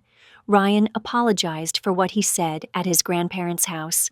Josh said he understood since Ryan didn't know about his grandpa's death and apologized back for trying to punch him. We laughed and left it there, but there were still small problems between Josh, my friends, and Ryan. Sometimes I hung out with Ryan alone while my friends were busy. They told me we could all hang out together, but I thought it was important to spend some time just with Ryan. Some of them started saying I was choosing him over them, but that wasn't true. I saw my friends almost every day. Ryan lived an hour away, and I only saw him a couple of times a week. I thought it was fair to give him one-on-one time sometimes. Josh and I argued a couple of months ago when Ryan had just started coming to my city again. One night, Josh was upset when he asked me to hang out, and I said I couldn't because I had lunch with Dad and Ryan and then work. He accused me of changing and replacing him and Mom with Dad and Ryan. That was nothing like him, and I didn't expect it. He usually didn't get mad over small things. Later that night, he did something reckless. He ended up calling my dad to pick him up because he was in Dad's city, and that was the only adult he could reach. Dad called his parents so they could come for him. It turned into a whole drama. The next day, I found out he had been having problems at home with his parents, and he had just learned that his girlfriend, now ex, was talking to another guy. It was a terrible day for him, and he said he felt like he had no one to talk to. When he found out I couldn't be there for him, he just took his anger out on me. I felt awful because he had always been there for me, especially when I was dealing with Ryan. Josh is the type who won't admit something's wrong unless you look at him and see it yourself. I should have noticed something was off when he asked me to cancel lunch with Dad and Ryan. I would have if I had known the full story, and he understood that later. Things got fixed between us, and he apologized. I didn't hold it against him because I knew he didn't mean it. Ryan and Josh are fine now, too, and there haven't been any more fights. Because of all that, my dad and Josh's dad actually became friends, and now even work together. It's crazy how fast Dad and Ryan became part of my life. I don't mind, but it's wild how much things changed in just 7.5 months. Not only my life, but the way people around me connect with each other. Josh is doing fine now. I signed up for a creative writing class with my friend Bree. Many of you complimented my writing style, and that made me think about trying it seriously. The class was really interesting, and I learned a lot. There are 2 weeks left. I tried writing fiction, but it's harder than I thought. Writing about my life is easier. I just pour my thoughts out. But building a story from nothing is different. I have plenty of ideas, but I finish them in my head and never put them on paper. I'm not sure if writing is really for me. A lot of people asked about my grandparents.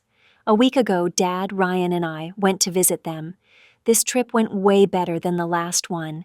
Now that Ryan and I get along, there were no fights, no tension. We had a great time, and Grandpa said he was so happy to see us finally on the same page. At one point, they asked about college, and I told them about the schools I planned to apply to. They told me to apply for any scholarships, and they'd cover the rest of the costs. I was shocked. I knew they were well off, but not that well off. It moved me because they didn't owe me anything. I even offered to help them with chores on weekends if I got into a school only 30 minutes from their house. They just laughed and said all they wanted was for me to visit sometimes. They said this was their way of making up for all the birthdays they missed. So that's where things are now. I hope everyone had a good summer. I can't tell you how happy I am that I finally have only good news to share. That storm at the start of the year feels like a faraway memory now. Thanks for reading. Take care of yourselves and your loved ones. I started therapy about a month and a half ago. Honestly, I didn't know what to expect. I just knew I got angry too often about things Dad said or did. I knew I had to figure it out. I got mad at him for really dumb reasons. Like the way he gave Ryan a million nicknames, just like Ryan once called me names. Except Dad's nicknames weren't mean. Each had a funny story behind it. I knew all those stories, and I was jealous. I admitted that to Ryan months ago. I never took it out on him. We're fine now. But I hated listening to all those stories about their bond, because even though I knew they weren't saying it to hurt me, it always sounded like, "Hey, look at all the memories we have that you'll never have." My anger toward Dad peaked when he gave me a lecture about safe intimacy, since I had been spending more time with my boyfriend. I don't want to share details of my private life, but he was about a year late with that talk.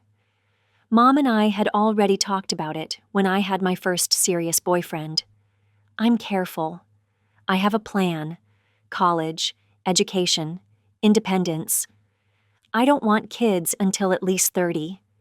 My head is already crowded with thoughts about my two dads, so the idea of becoming a parent now terrifies me. But Dad wanted to have that talk anyway. He wasn't weird about it. He said the same things Mom had said, even offered to buy protection for me. I could have just nodded, but instead I snapped something mean. He stopped talking, put the box down, and left the room. I hated myself for it. I still do. I apologized, and he forgave me. But that was the moment I knew I needed therapy.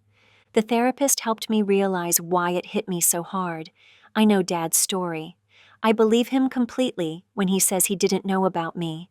I know if he had, he would have been there from the start. I thought my problem was that he didn't match the father image I built in my head. But when my therapist told me to drop expectations and just describe what I wanted him to be, I realized something. I like him as he is. I don't want him to be different. I like that he doesn't pressure me to fit some role. I like that I can talk to him about almost anything. The problem was never who he is. It was what our relationship isn't. We'll never have normal father-daughter memories. When I think of Mom, I remember her comforting me when I cried, taking care of me when I was sick, teaching me how to handle life and respect others. That shaped who I am. I'm already grown. Dad can still teach me some adult things, sure, but none of it will matter as much as the memories I have with Mom. It's not his fault, but it still sucks. I love him. I know he loves me. But not like Mom does, and not like he loves Ryan. Parents always say they love all kids equally, but how can you compare a child you've raised for 17 years with one you've known for only months? That's the hard truth I had to accept. My therapist even suggested inviting Dad to a session to tell him honestly how I feel. I don't want that talk, but I know I need it. One last thing. I finally met Ryan's mom properly. I had only seen her from a distance before, but last week she came for dinner.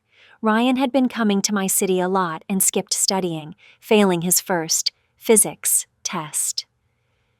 His mom was furious, so she tested him herself at home. He passed, but she still didn't like how much time he spent here. Dad suggested she meet us. Ryan was nervous, which made me nervous. She came Friday night. We shook hands. She stared at me for a while, then told Dad I looked just like him when he was younger. Dinner was normal, mostly them talking about work while Ryan and I chatted. Later, she asked me if Ryan was happy. That caught me off guard, but I said yes. When we met, he had been angry and closed off. I don't know how much of that was because of me, but now he's clearly in a much better place. She thanked me for letting Ryan hang out with my friends, but she also asked me not to invite him so often after school unless it was something really important. She wanted him to only come on weekends and focus on his schoolwork during the week. I wanted to tell her that I wasn't even the one inviting him most of the time. Usually, when he came over, he spent more time with Austin and Trevor. Sometimes I only saw him for 15 minutes when he stopped by to say hi to me and Mom. Other times, I didn't even know he'd been there until he or someone else mentioned it or posted something online. But I kept quiet because I doubted saying that would change anything. Our parents sent Ryan and me upstairs to my room while they kept talking. I told Ryan what his mom had said, and he wasn't happy. He thought it didn't matter how often he came as long as his grades were okay, and he didn't fail another test. He hated the idea of only coming every other week, but that was between him and his mom. I had no clue how that would turn out. After their talk, Ryan left with her since it was her weekend. The last thing she said before leaving was that she was glad Ryan finally had a sibling, because when he was younger, he always wished for an older or younger brother. He sure didn't show that when we first met. Then she and my mom started laughing about how rough their pregnancies had been, because apparently my dad was difficult even back then. It was strange. Ryan and I had both thought our moms would never get along, especially since my dad is now with my mom. But somehow they did, and dinner had gone really well. One thing that stuck with me, though, was how different Dad acted. Normally, he's a very physical person. He always hugs Ryan and me, puts a hand on our shoulders when he talks, high-fives our friends when they do something good. Around my mom, he's even more affectionate, hugging, kissing her all the time. Honestly, worse than me with my boyfriend. But when Ryan's mom was there, he barely touched my mom at all. I asked him about it after they left, and he said it was out of respect for his ex-wife. He explained that they were still friends, and there was no need to show off his new relationship in front of her. He also said, too much affection can make anyone uncomfortable, even without history. I'd never thought of that before. It probably wasn't easy for him to sit at the same table with his ex-wife and his girlfriend, both of them mothers of his kids. But he handled it with respect, and dinner was perfect. I wished I could handle awkward situations like that as well as he did. Other than that, life was calm, no drama. My parents wanted me to stay focused on school since this was my last year, so I switched to seasonal hours at work. That gave me a lot more free time, and I had already written 9 chapters of a story I'd started a month ago. Everything felt good. Halloween was coming soon, my favorite time of year, so I was excited. Some people had asked before about my dad's brother. Now I had news, though not the happiest kind. Dad had hired an old friend who worked as a private investigator to try to find his brother. He said he had thought about it many times before, but always stopped himself. But after seeing me and Ryan fix our relationship, he wanted to try. It turned out my uncle lived only a few hours away. A few weeks ago, Dad called him but only reached voicemail. He left a message with his number but never got a response. It hurt him more than he let on. I wished my uncle had at least called back, but after 20 years, maybe he just didn't want contact anymore. I felt sorry for Dad. He really hoped to rebuild that relationship. I suggested he write a letter, but he said he didn't want to pressure his brother. Now, it was up to my uncle to reach out. I wish I could give more exciting updates, but right now my life is pretty quiet, and I'm thankful for that.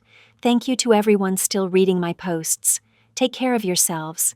I interfered in family business I should have stayed out of. I wanted Dad to have the Thanksgiving dinner he always dreamed of, and instead I ruined everything 2 weeks before it. I'll call my Uncle Scott. That's not his real name. It feels strange to start using fake names only now. But when I made my first post with Ryan and Josh's names, I had only 27 followers.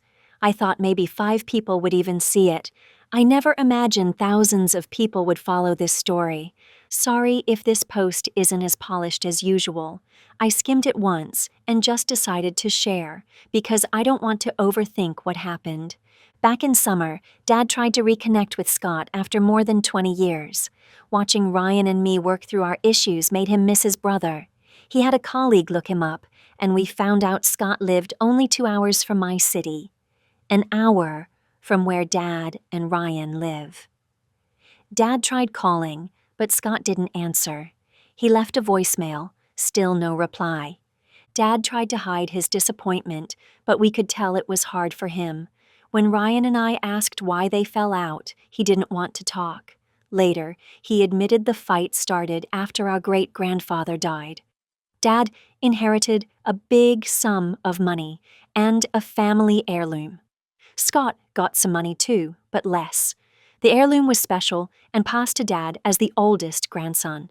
Scott was 16 and furious, not about the money, but the heirloom.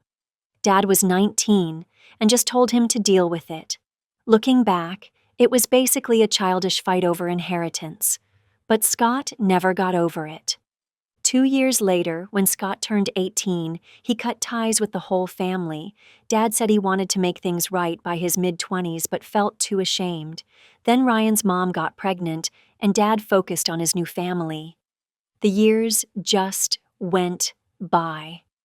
But seeing me and Ryan become not just siblings but real friends made him want to try again.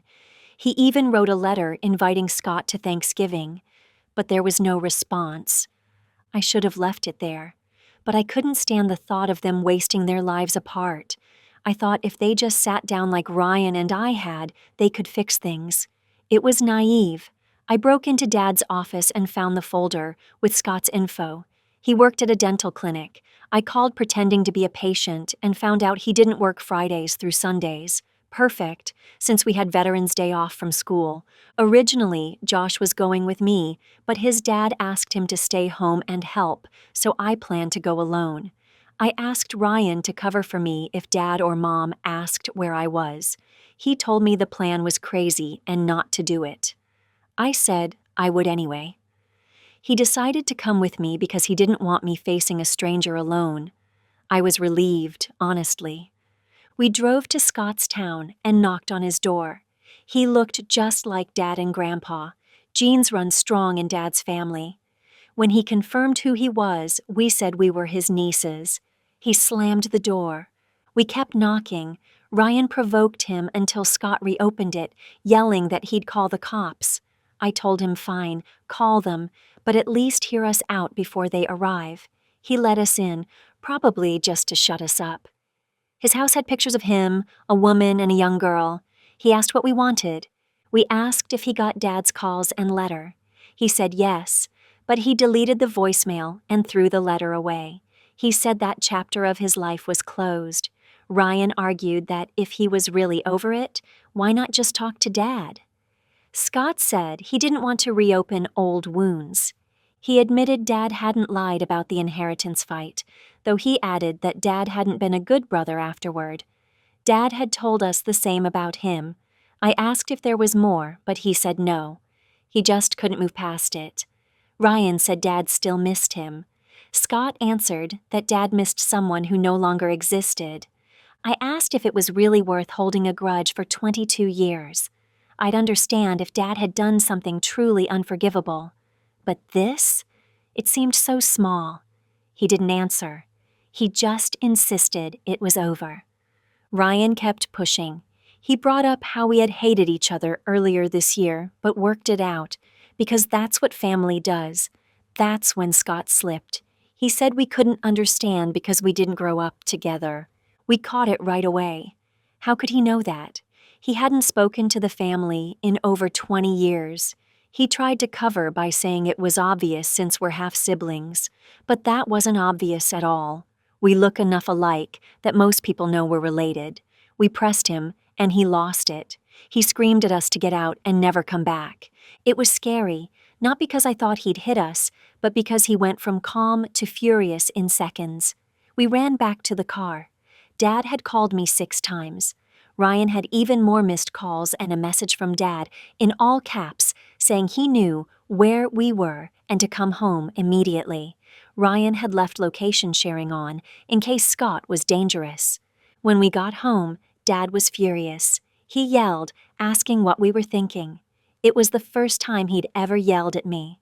I tried to take all the blame, but it didn't matter. He said we'd both shown no common sense and that Scott was his brother, not ours. To us, Scott was a stranger, and Dad couldn't know if we were safe. I told him we just wanted to make him happy, but he asked if we thought he'd be happy if something had happened to us. He was right. When he finished, Ryan almost confessed something, but froze and passed it to me. I told Dad everything. How Scott had somehow known we were half-siblings and hadn't grown up together. Dad went quiet, gears turning in his head. Then he told us both to go to our rooms. We were grounded. It felt strange to be punished by my dad for the first time just a week before turning 18. I messed up even more when I tried to push back on my mom. I told her that technically I didn't even live with Dad, so it felt weird to be punished by him. Of course, I didn't say that out loud. That would have been a big mistake. Mom immediately listed everything I had done wrong: sneaking into Dad's office, stealing private information from his drawer, lying to her about where I'd be, driving hours away without permission, and making a scene at Scott's house until he let us in. She said punishment was unavoidable, and I should just hope Dad went easier on me than she would have. I hardly ever get into real trouble, so I thought maybe Mom had lost her touch. Turns out, she hadn't. She was still great at discipline. Ryan and I went to our rooms, and I thought I'd already heard Dad yelling. But I was wrong. When he spoke to us, he had only raised his voice. Later, he got on the phone and actually yelled. I could hear him from my room on the other side of the house. He was furious, and though I couldn't hear every word, I could tell how angry he was. I found out later he had been yelling at his parents. Mom explained it when we got back home. After Scott cut ties at 18, he hadn't spoken to anyone for years. Then he made peace with my grandparents, but only if they kept it separate from my dad. For 20 years, they secretly stayed in touch with him. Dad had no idea. Ryan said it suddenly made sense why Grandpa and Grandma sometimes acted strange around holidays. One year they left Thanksgiving early. Another year, they insisted Ryan's family visit on Christmas Eve, but not Christmas Day. They always said they were visiting old friends in another city. Now it was clear. They were with Scott. Dad was so angry, he told them he never wanted to speak to them again, and he canceled their Thanksgiving invitation. Everything was chaos, and I hated myself for it. I had thought one conversation would erase 20 years of bitterness. I thought that if Ryan and I could make peace, they could too. Now I knew how naive that was. Mom said she understood that I wanted to do something good, but reminded me I'd been wrong to sneak into Dad's office. She made me imagine if she and I had fought, and then some stranger came to me telling me how I should feel. That's exactly what Ryan and I had done to Scott. I realized we had practically harassed him on his own porch. I wished I could apologize.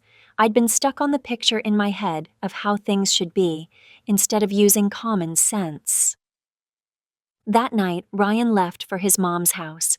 The next day, Dad came to ours. I think he just needed to be with Mom. This time, he didn't hide his pain. He told me I wasn't to blame and that he wasn't angry at me. The hardest part is I truly believe him. One of the first things he said was not to worry about college money because he'd pay for it himself. My grandparents had promised to cover it, but now he refused to let that be an issue. I couldn't believe it.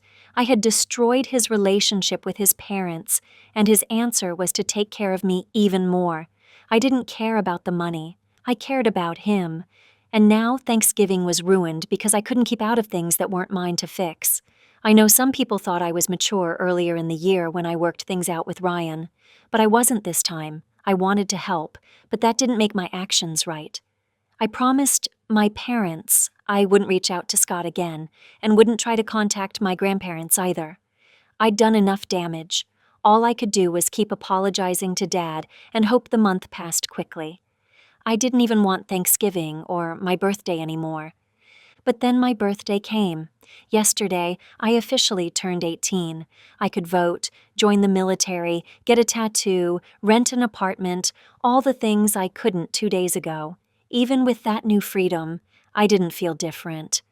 Dad was quiet and down after learning about his parents' secret, and I thought the wound would never heal. But 2 days before my birthday, he came over, hugged me, and asked if I was excited. He acted like nothing had happened.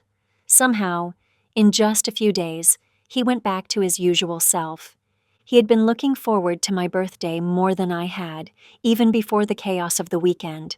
Mom said he'd been thrilled at the thought of throwing me my first real birthday party. He planned everything, only asking me what kind of cake I wanted, and he did an amazing job. I'd been to that venue before, but never seen it decorated like that. The night was full of music, dancing, and so much food. Thankfully, a lot of classmates came, even some I barely knew, so the food didn't go to waste. It was the best birthday of my life. Still, guilt followed me. Dad had given me such a perfect party after I ruined Thanksgiving for him, and he gave me 18 gifts, one for each year. Mom told me the whole theme had been his idea. She only helped him remember my interests at different ages. He even gave me a new laptop as the final gift, with writing software already installed. It was the most thoughtful thing anyone had ever done for me. After the party, my friends and my boyfriend came back to the house. We hung out, scrolled through posts about the party, and later the guys stayed over to watch movies. Mom and Josh both noticed something was off with me. My boyfriend asked, too, worried I was upset with him. That made me realize I needed to let go of my guilt because it was starting to affect people I love. I told him he had helped make it the best birthday of my life. Later, I sat outside on the porch swing. Dad joined me. He asked what it felt like to be 18, and I admitted I thought it would feel different. He laughed and said, "Becoming an adult doesn't happen all at once. It happens slowly, and even then, nobody has all the answers." He said we're all just trying to figure life out. I apologized for ruining Thanksgiving. He put his arm around me and said I hadn't ruined anything. He reminded me I wasn't responsible for the choices other people made years before I was born. I asked if he was serious about not speaking to his parents again. He said he loved them, but he needed a break. What hurt him most was that he had told them many times how much he missed Scott, and they just stayed silent. When Mom came outside, she sat with us and asked if I felt better. I did. Talking to Dad helped more than anything. I realized again that speaking out was always better than keeping everything inside. That night, I thought about how lucky I was. Even when life was messy, I had parents who loved me and wanted me to be okay. I promised myself never to take that for granted. I know we'll handle a few empty chairs at the holiday table. I probably won't update again before Thanksgiving, so I hope all my American readers have a wonderful holiday. A year ago, a man came to my job. To me, he seemed odd, acting a little awkward. I had no idea who he was, but he already knew he was my father. Only months later, I learned that after he left the theater, he drove back to his town and had dinner with his son, my half-brother Ryan. When Ryan went to his mom's for the weekend, Dad came back here and told my mom he couldn't just wait for the right time, like they had agreed earlier that day. I finished my shift at 9 that night and came home to find them in the middle of a fight. It ended with Dad admitting who he was and Mom confirming it. That was the start of the longest and strangest year of my life. If someone had asked me any day before December 18th last year where I'd be in a year, I never could have guessed this. Now I have two parents again. My mom is dating a man who makes her truly happy. I have a half-brother, and even though we started off horribly, now we are real friends. Not everything was easy. I gained another set of grandparents who welcomed me warmly from the start. But at the same time, they had been lying to my dad for 20 years about keeping in touch with his brother. Because of that, Dad and Ryan won't spend Christmas with them for the first time in their lives. That night a year ago ended badly. Instead of calming down and listening, I panicked. I left to stay at my best friend's house, and when he fell asleep, I logged online and wrote my first post in fear. Hardly anyone saw it at first. It was late, after 11 p.m., but the few responses I got helped. I just needed to talk to people who weren't part of the drama. Meeting my dad turned out to be one of the best things in my life. It took time, but we got here. The year was full of ups and downs while we tried to understand each other. He isn't a perfect hero. He's just a man trying his best and sometimes failing. And he had to learn that I wasn't Ryan. Parenting isn't one size fits all. We are very different, and he had to learn to treat me differently. Therapy helps. A year ago, I thought therapy was only for people with depression or mental illness. I was wrong. My therapist helped me understand myself and what I want in life and in family. Dad and I even had joint sessions. They were hard, but needed. We finally said things we had both kept inside, afraid of hurting each other. We are still in progress. It may take years before we feel completely safe with each other, but that's okay. At first, I thought I would ruin everything, that I had to be perfect so he'd want me. I was scared he'd walk away if I made a mistake. That isn't true. Like Mom, he never needed a reason to love me. He loves me simply because I am his daughter. Unconditional love is real. I won't make this another 4,000-word post. I just wanted to look back. I thought he might forget what today means, but of course he didn't. He took me to my favorite restaurant and reminded me that today marked 1 year since we first met. We talked a little about it. He said he was grateful we found each other, and now he couldn't imagine life without me. We added another photo to the album I gave him last Christmas. Over the year, he filled it with pictures and little things, exactly like I hoped. We also agreed to rewatch It's a Wonderful Life Together this Christmas at his house. That's all I really wanted to share. Thank you to everyone who still reads, even though my updates are less dramatic since Ryan and I started fresh last spring. I hope everyone celebrating Christmas has a wonderful one, and Happy New Year. 6 months later. I can't believe it's been almost half a year since my last update. Time goes so fast. Honestly, I'm surprised people still follow me and message me asking how I'm doing. Since then, a lot has happened. Some bad, but mostly good. Sadly, the first news is bad. Just 2 days after my last post, my grandfather on Mom's side passed away suddenly. He wasn't sick. He was on his way to a doctor's appointment when he had a heart attack in the car. Paramedics tried to save him for 15 minutes, but couldn't.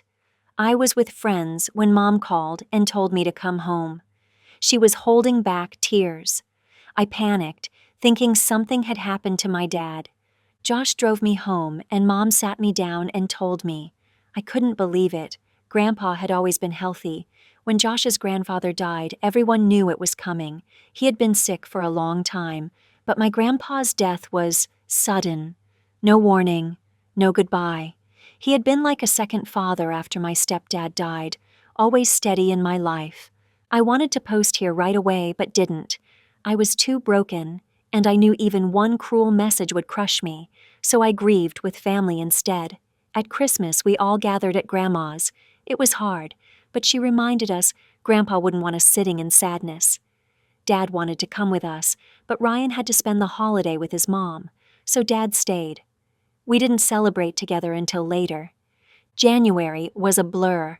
Between grief and college applications, I barely remember it. Somehow, even while feeling like a zombie, I was accepted into almost every college I applied to, including my top choices.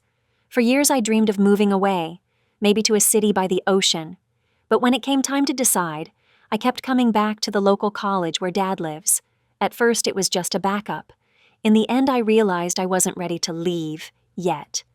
I had just found my dad and brother. I didn't want to see them only on holidays, so I chose the local school. Mom and Dad were shocked but happy. I'll still live in the dorms for the experience, but home is only 10 minutes away. Mom made me promise to come for dinner at least once a week, which I agreed to.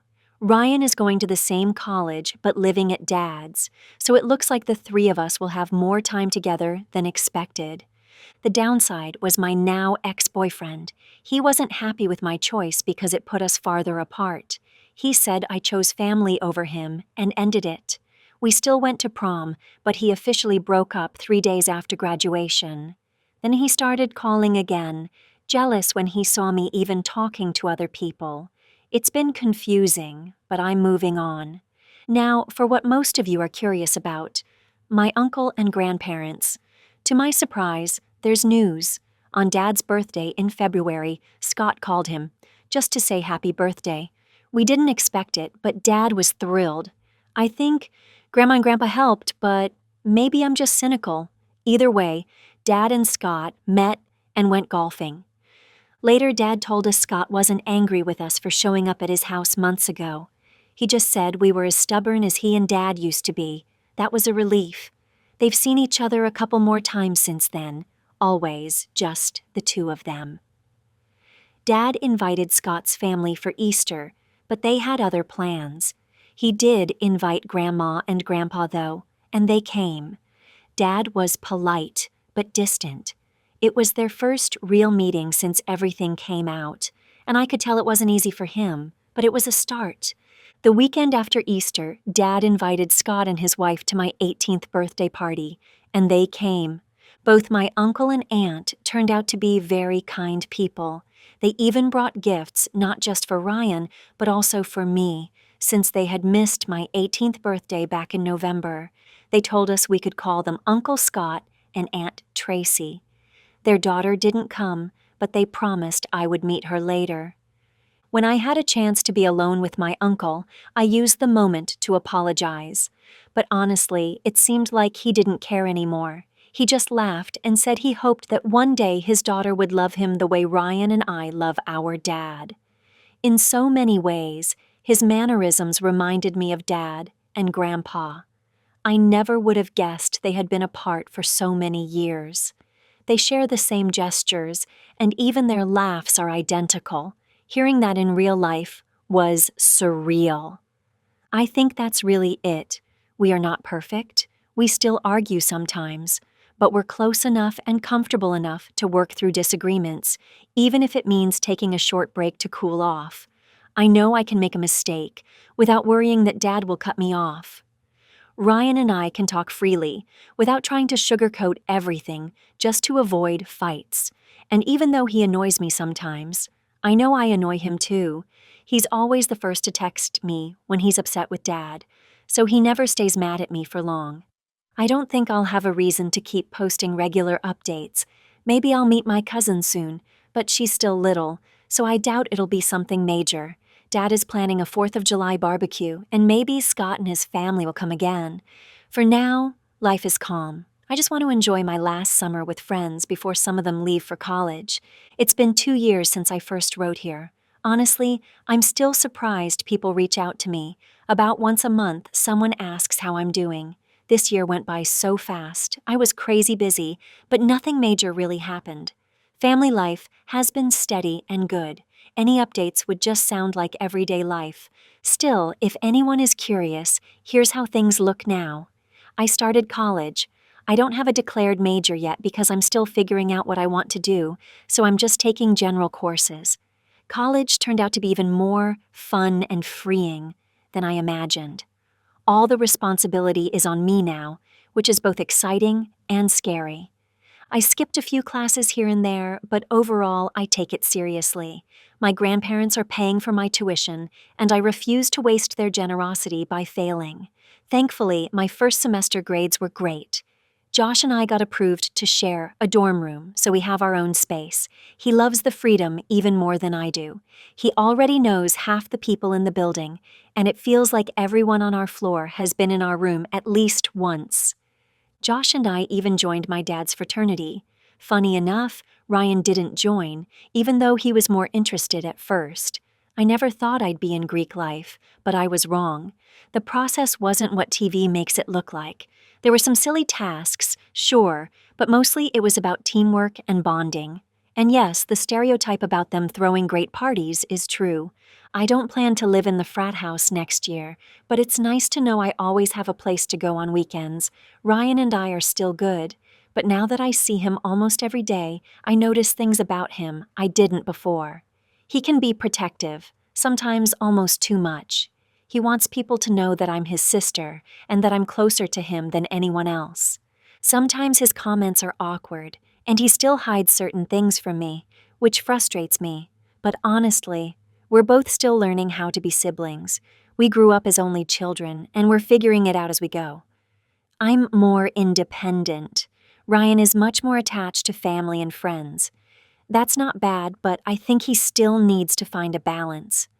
My parents are still happy together. The honeymoon phase is over, and they argue sometimes, but never loudly.